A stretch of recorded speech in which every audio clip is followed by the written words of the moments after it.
Atenção! Esse vídeo não é recomendado para pessoas que só gostam de poesias bonitinhas.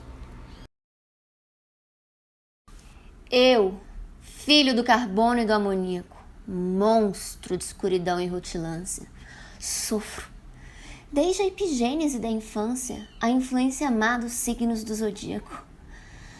Profundissimamente hipocondríaco, este ambiente me causa repugnância. Sobe minha boca uma ânsia, análoga à ânsia que se escapa da boca de um cardíaco. Já o verme, este operário das ruínas, que o sangue podre das carnificinas come e a vida em geral declara guerra, anda a espreitar meus olhos para roê-los e há de deixar-me apenas os cabelos na frialdade inorgânica da terra. Luz, câmera, ação. Olá, eu sou a Priscila da Ledone e atendendo ao pedido do Danilo, hoje nós vamos conversar sobre um poema do Augusto dos Anjos chamado Psicologia de um Vencido. Vamos lá. Esse poema, já na forma, já nos traz uma dica. Eu vou olhar para ele e eu vou ver que tem 2 quartetos e 2 tercetos, ou seja, 2 estrofes com 4 versos, mais 2 estrofes com 3 versos. E esse é o modelo do soneto, é um modelo clássico que os parnasianos adoram. Então, no primeiro momento a gente fala, Augusto dos Anjos, parnasiano. A gente tem um esquema de rima linear também, então sempre feitinho. A primeira estrofe, por exemplo, a gente tem rima interpolada, né? Amoníaco rima com zodíaco e rutilância com infância, e por aí vai. Então é um esquema de rima linear também. Então a gente vai ter, na aparência do poema, uma coisa bem parnasiana. Mas por dentro, quando a gente começa a analisar, a gente vai ver assim, nada de parnasianismo. A gente tem aqui alguma outra coisa. Vamos pensar pelo título, Psicologia de um Vencido. Um vencido é aquele que, já está derrotado, ele não tem mais uma possibilidade, não tem mais um otimismo, assim, de que ele vai melhorar, de que vai sair do fundo do poço. Então já é um título negativo, já nos dá uma dica de que, não tem final feliz. E ele fala dele mesmo. Primeiro, se comparando ao carbono e ao amoníaco, né, matérias orgânicas. Então ele não é diferente dos outros materiais. Ele é só isso, filho do carbono e do amoníaco. Ele foi feito pela ciência, não tem aquele apelo de Deus, de divindades, nem nada do tipo. Ele se considera um monstro e é uma coisa bem mórbida, mas ele deixa claro que não é culpa dele, porque ele sofre, vamos ver como que ele fala, desde a epigênese da infância. Então assim, desde o comecinho ele sofre a má influência dos signos do zodíaco.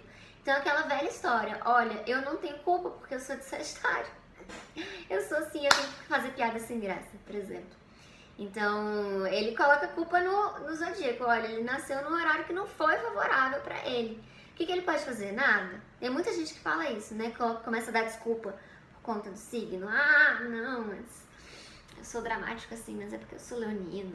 Meu sentimento é maior do que o sentimento de todo mundo. E aí a gente fala assim, ok, tudo bem. É isso mesmo, né? Não é porque você é um chato de galoche. Imagina. Mas esse cara, então, no caso o Eulírico, ele tá se considerando um monstro e não é culpa dele, é culpa dos astros, é culpa do universo. E aí, aprofundando mais, ele começa a dizer que ele ainda é hipocondríaco. Hipocondríaco é aquela pessoa que sempre acha que tá doente, então você tá com uma dorzinha da cabeça, você fala, é um tumor no cérebro. E, sei lá, você cai, quebra a perna e você acha que vai ter que amputar. É bem coisa do hipocondríaco, que ele conhece todos os remédios, que acha que vai ter uma doença muito séria a qualquer momento. E ele se sente deslocado no ambiente, né? Quando ele fala que esse ambiente causa a ele repugnância, que sobe a ele uma ânsia, análoga à ânsia de um cardíaco. Então vamos pensar que se o ambiente causa repugnância, ele se sente uma parte fora daquilo. O ambiente está influenciando, tanto é que o Zodíaco mesmo já começou mal, ele está convivendo com um ambiente terrível.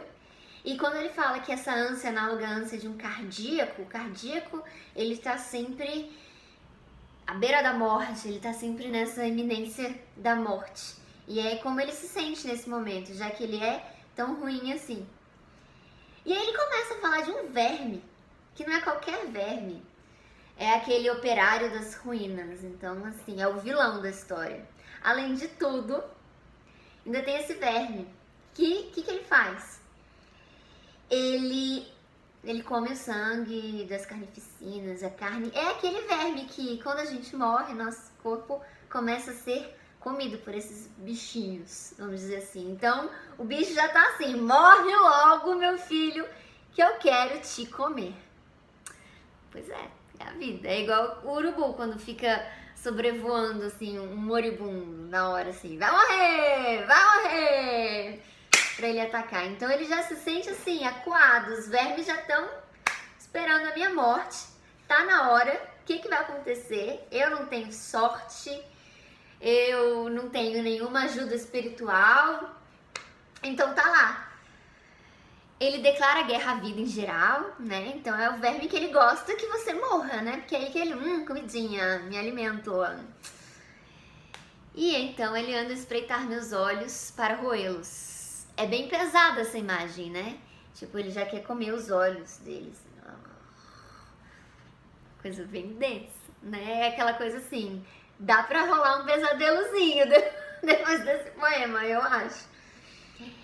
E a de deixar-me apenas os cabelos, na frialdade inorgânica da terra. Então, uma coisa que não tem nem vida mais.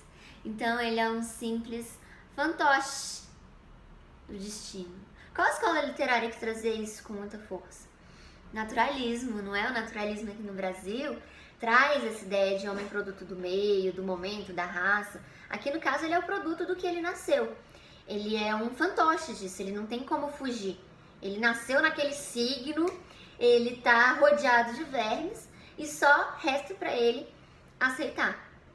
Então vai ser essa a nuance, que vai contradizer muito o parnasianismo. E aí a gente fica numa dúvida se isso eu encaixo no parnasianismo por conta da estrutura, se eu encaixo num naturalismo por conta desse determinismo, se eu encaixo num simbolismo dado essa linguagem. E aí, o que eu tenho? Eu tenho um pré-modernismo, eu tenho uma literatura que ainda não tem uma característica própria. Foi extremamente criticado esse poema na época, não só esse poema, o Augusto dos Anjos morreu achando que ele era um fracasso. E a gente tem hoje, assim, uma análise profunda, porque ele que introduziu alguns termos que não eram utilizados na poesia e nem poderiam ser.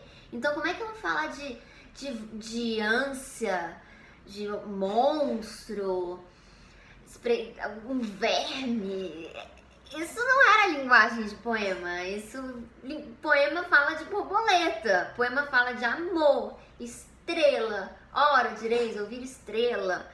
Mas de repente vem esse cara aí e fala: vamos aumentar essa possibilidade de fazer poema? E aí a gente tem com isso o poema Psicologia de um Vencido. Ele é bem significativo dentro da obra do Augusto dos Anjos. Só tem um livro, que é o Eu e Outros Poemas, e cai em muitas provas. Então você que está no terceiro ano, que estuda isso, fica de olho com o professor de vocês. Pode cobrar. Você que está estudando para o vestibular também, independente de qual vestibular que seja, esse poema ele é um carro-chefe do pré-modernismo. É isso, vou parar por aqui. Eu sou a Priscila Daledoni e viva Augusto dos Anjos. Tchau!